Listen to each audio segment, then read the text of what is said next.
Welcome and thank you for joining us. You're listening to the Beyond 50 radio program. I'm Daniel Davis. On the program today, we're going to be sharing some insight about a particular country that makes a lot of news, but sometimes when we hear that particular news, it doesn't make a lot of sense, and that is Afghanistan.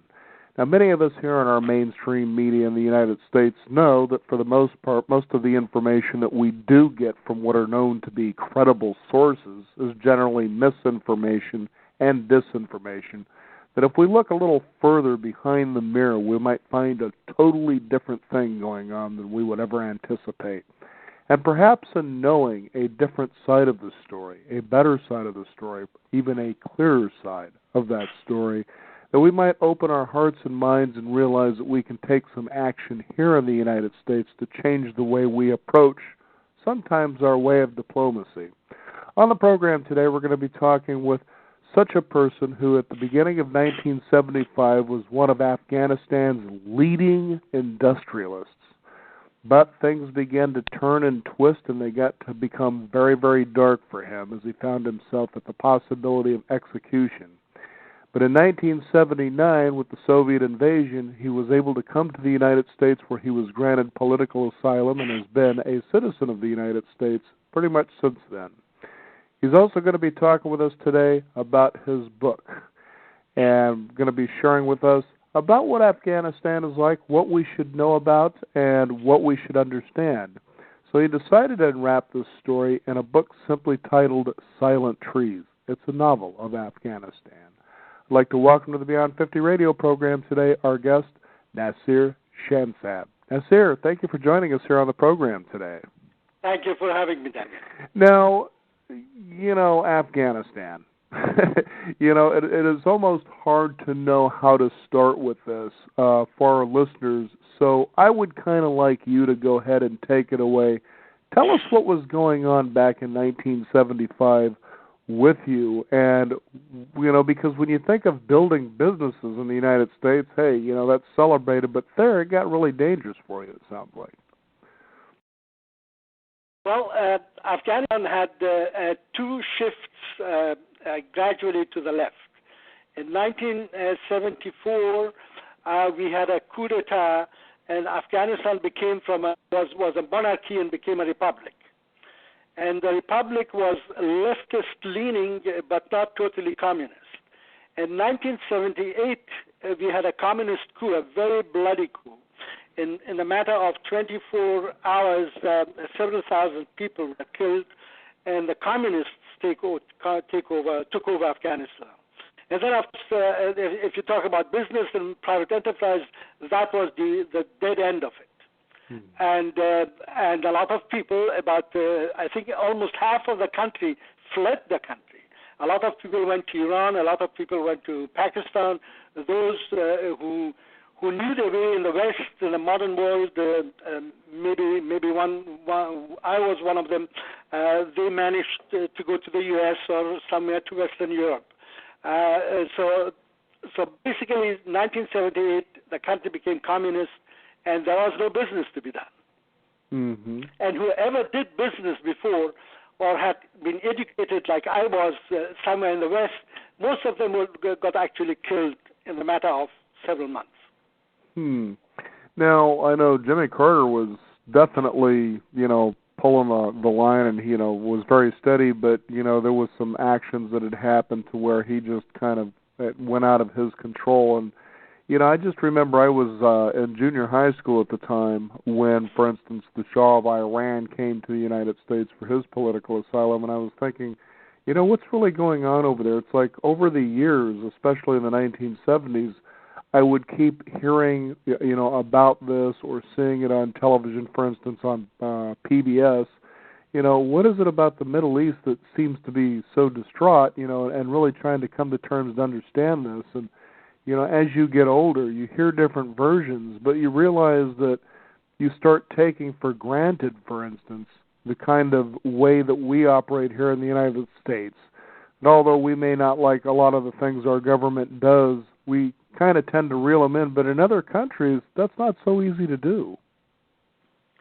Well, I think you said something very important. The average American has never experienced, I have to add, thank God, living in a dictatorship. And in those countries, whether it was the Shah of Iran, whether it was the former king of Afghanistan, whether it's even today the royalties in the Arab world, they are dictators. It's a personal type of running a country. They run the country like a private enterprise of their own and for themselves, and people have nothing to say. So there was, for example, in Iran, in Afghanistan, in both places, there were no political freedoms, there were no human rights, and there was no rule of law. So people basically in power were the law, and that creates a lot of hardship and a lot of anger, and that is how those countries ultimately explode. They don't evolve slowly and naturally, and ultimately it has to explode because people can't take it anymore. Mm-hmm. That is what happens in Afghanistan. That is what happened in Iran. Unfortunately, when you reach that state, it's very difficult to control it. You don't know where it's going to go. And often such type of revolutions and explosions go out. You get something that was probably worse than you had. Mm-hmm. And that's exactly what happened with Iran and Afghanistan. Now, go ahead. I'm sorry. Iran went into the right, into an extreme religious situation. Afghanistan went all the way far to the left, to communism. And the reason why Afghanistan went to communism is because it was a poor country. Mm-hmm. Now, it makes sense to write a novel about this because I think that if people were to actually see it, in a nonfiction form, especially here in this country, that's nonsense. They don't really do that. And so, you can kind of buy it in chunks in something that seems to be more fictional. But in fact, it's a lot truer than a lot of people think. I know myself, having traveled overseas, I had a first-hand encounter of what it was to lightly be, however, arrested for something that I didn't do. And the first thing I thought of was that movie Midnight Express, where the guy was trying to smuggle hash out of Turkey, and the next thing you know, he's going to be behind bars for 30 years for an amount that in the United States he would have been lucky if he'd even had a fine. And the problems that he faced, and I thought, oh my goodness, I'm never going to see my family again. So until you're over there experiencing these sort of things, you don't think they're real. And in this particular story here, I'm reminded of one of the characters who is a manager for a gentleman by the name of Habib Deal, and he gets arrested and put behind bars and talks about what Dill has to actually do to hopefully get this guy out for what amounted to basically nothing. And talk about that process there, just to give people some insight about when we talk about government corruption, just how ugly this can really get. It's really ugly, and it's very difficult for the average American to understand that. But it happens, and it happens on a daily basis. Mm-hmm. The thing that I'm trying to show in the novel, of course, it's a story of human beings, and it's a story of people who live under a dictatorship, and I'm trying to show how that situation forms the people, forms their relationship to each other, to the government, to the authorities, and what the expectation of life is. And it's a miserable situation because you don't rely, the law doesn't protect you. It depends on the person you meet and under the conditions you meet the person, and that person of power can basically decide what is going to happen to you. And that's exactly what happens to the man that you just described. He has to do a chore for his company, and then he meets the boss of this government organization, and he just gets angry with him, and that basically ends ultimately into an enormous tragedy. Mm-hmm. Because I know that as he goes to get him out, he is going to pay a lot of money. And then once that happens, well, then this director wants this guy to apologize, and basically it's to be humiliated. He says, oh, no, look, how about if I do this and I pay a little more money? No, the director insists that this guy does it. And I'll tell you, the way he reacted by jumping across the table and choking and beating him, that's exactly how I felt when I was reading this. So, I remember having experiences at the DMV, for crying out loud, where you just felt like doing that with our own government people. That they could sit there so stupidly, like you've got all the time in the world to do what you need to do, and it's just like but over there it's a lot worse. And that's exactly when people, when you press them too hard, ultimately explode. Ultimately strike back, and that usually leads to tragedies. And in this story, of course, what happens to this man, two things combine and leading to the general collapse in that country. And it's all accidental, but somehow that's the way the story goes.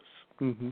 Now, I'm kind of curious because, and reading a bit about who you are, I noticed that your family, you can trace it back to the 9th century, and in fact, pretty much ruling class. So, I mean, you've been, in the Afghanistan neighborhood for quite a long time. How has Afghanistan changed, if you can remember, from that time period to what you see today, and what do you think was the cause of why it is today? In my own lifetime, it has changed enormously. Mm-hmm. Afghanistan was not a wealthy country. It was always a fairly poor country, mm-hmm. but the poverty was not visible. You didn't see people on the sleeping on the roadside. You didn't see too many beggars. Everybody had something to live off, a piece of land, a small hut to go and sleep in the night. And it was a very conservative country, and people were very religious. But there was a sense of tolerance. People accepted automatically, naturally, the other. Nobody insisted that the other should them. And all of that has collapsed. The country has become very poor. It's a poverty-stricken country. I think one of the poorest in the world, despite the billions that were spent over there, rightly or wrongly, and it has become very intolerant. It has gone into a very fundamentalistic, religiously fundamentalistic position, and when you become ideological, you own the truth. Everybody else is your enemy, and that is basically what has happened to Afghanistan. Not only to Afghanistan, it's actually worldwide, and especially in the Islamic countries, that the trend towards fundamentalism is very strong, and people look at everything through a religious lens, and that makes it very difficult. Now, just to also give our listeners an idea of your position here and when it comes to Afghanistan, because, again, we tie here in America Afghanistan with the Taliban, of course, Osama bin Laden, and that's a country that we need to go in with the dead reckoning and take care of business with. You actually had lunch with Osama bin Laden. Tell us about that. I had a breakfast with him. Breakfast, I'm sorry. Yes. Well, it happened. They rise earlier in Afghanistan, just to let people know. It was in the mid-1980s. I had been told of him. I didn't know him, and I think he had been told of me. And because we both went to Peshawar and worked with the resistance, and he asked me if I came through friends. If I came to Peshawar, I should contact him and see him. So when I arrived in Peshawar, I called an office that belongs to him, and we arranged to meet the next day for breakfast at the Intercontinental in Peshawar. He was, of course, at that time he was not the infamous person that he ultimately became. Mm-hmm. When I saw him, he was very impressive. He was very tall. I felt very small beside him, and he was accompanied by two other Arabs, and they were all serious-looking people. We sat down, and somehow, right from the beginning, I had a bad vibe. I didn't like his behavior. Mm-hmm. He mistreated the server, and I didn't like that. And then ultimately, Afghans would come from the resistance, sit on the other side of the table, and he would ask them some questions, and then threw bunches of dollars to them, and that was the way he helped the resistance. And nobody knew what happened with that money, whether that person who came was legitimate, whether he really would spend the money on the war, or whether he would take it home and spend it on his own. That was the way he did it. And after the breakfast, I said goodbye, and I never met him. And then of course he became an infamous figure, and the rest is history, of course. Mm-hmm. Now, going back to it's kind of hard to escape this again. You put Afghanistan, with the war on terror, and of course that was sprung from the 9/11 attacks. What are Americans experiencing today that the media is telling them, that our government is telling us, that we really should have more light shed on to understand what this whole situation truly is? I think that what is being presented to the American public is way too optimistic. Mm-hmm. And I don't believe that the situation in Afghanistan is as optimistic as we are being told. The point is that Afghanistan, 90% of the Afghan expenses, of the government expenses in Afghanistan, is being paid by by the international community, mainly the United States. Mm-hmm. And if you would take that money out, the government would collapse almost immediately.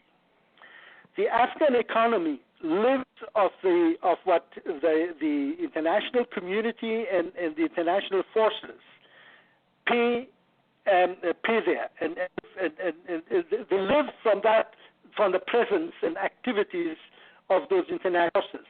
The country in the last 12 years has failed, the leadership of the country has failed to build up an economy, to build up, to create jobs. So there is actually no economy to speak of. Mm-hmm. We are being told that 350,000 American troops and police force is being built up and trained. According to the Special Inspector General for Afghanistan Reconstruction, the literacy rate of those troops is 11%, and the monthly desertion rate hovers around 4%. I find it very, very difficult to understand how 150,000 enormously trained and heavily armed foreign troops could not beat the insurgents.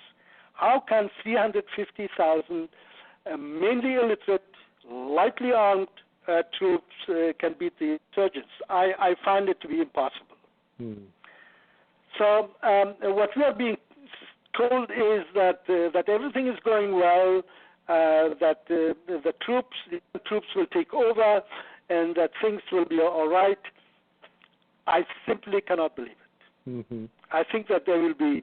I see two possibilities. One is a civil war where everybody fights everybody, or that the Taliban will take over the southern parts of the country, the Pashtun parts of the country, and the north will belong to minorities like Tajiks, Uzbeks, and us, and there will be a de facto split of the country.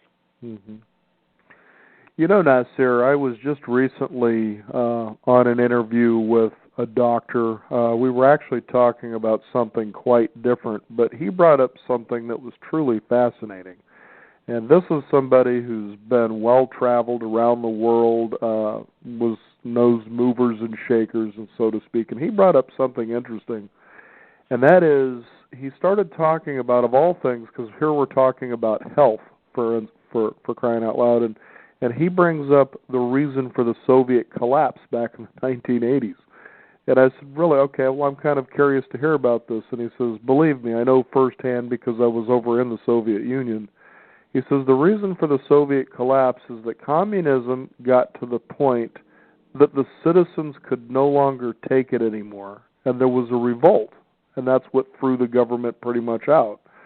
And he says, you'll start seeing a lot of this happening in the Middle East because a lot of these people want what they perceive to be the same things that the United States have. You know, we may not like a lot of the stupid things that maybe our government does, but we can actually say that. Now, in reading your book, The Silent Trees, you wouldn't say something like that because you'd find yourself in a sling and a lot of trouble, but it's something that I believe the people, you know, really truly want, that when those powers go unchecked, you're going to have a lot of problems on your hand. And it's in knowing this that you start to see, you know, what is our government really doing over there with our troops, you know, that it's something other than this. And do you see any real hope on the horizon or any changes for the country of Afghanistan? Everybody talks about the next presidential election that is due to be taking place in April of 2014. Just a few days ago, in a speech, the American ambassador in Kabul said that elections would basically, what he meant was would solve all the problems. But you have 70%, at least 70% of the country not under the control of the government. How can you have fair and free elections in a country where the majority of the space of that country is not under your control, and where the police is corrupt, and the country is a large country? You need about 7,000 plus election booths. How can you control it? How can you actually do elections under these conditions? I don't see that happening, and even if it happens, I mean, we'll pay another $300 million for some fake elections, and they will not solve anything. I think what I think is that leaving Afghanistan without solving the problem would probably be a major mistake. I think we have to stay there. Very difficult to say what we can do. We have to be firm with the Afghan government. The Afghan government has been getting away with everything. We talk and criticize corruption, but when you are confronted with it, we don't do anything about it. Mm-hmm. We just let it slide. And these are the problems that I see. I think we have to restart the democratization process. I think it went very wrong. There are no institutions. It's a country ruled by warlords. So we basically would have to start from scratch to get it done properly again. Now, people can gain a lot more insight, not just by simply reading your book, The Silent Trees, but also you wrote The Third World Afghanistan, a Case Study, which, of course, the Los Angeles Times hailed as simple, if not elegant. They can find out more about you as well, and there's also a blog. Your website is shansab.com. Is that correct? That's correct, yes. Okay, very good. You know, a wonderful novel for people to read to gain more and more insight. Again, you know, stop watching the news. You're not getting all the information, and certainly that's what we try to produce here, to let people know of some resources they can begin to pursue. What do you see for your future here, Nasir? I hope the book will be read by Americans, and that it will have two effects. One, that they realize how terrible it is to have a dictatorship, and secondly, that they sit back and thank God for what we have here. Right. Believe me, if you've ever been outside of the United States, you can certainly appreciate what we really do have here.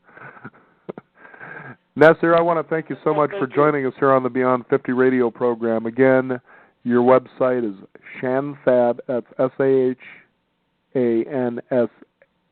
ShansAB.com. NasirShansab.com, and the book is The Silent Trees. Again, thank you for being on the program today. Thank you very much. Thank you for having me. We want to thank you, the listeners out there. Find out more about this. You can also visit us at our website, beyond50radio.com. That's the number 50. We do have a weekly e-news update where we'll also have a hot link where you can find out more about the silent trees. Thank you again for tuning in. This is Beyond 50. I'm Daniel Davis, and remember, live your day past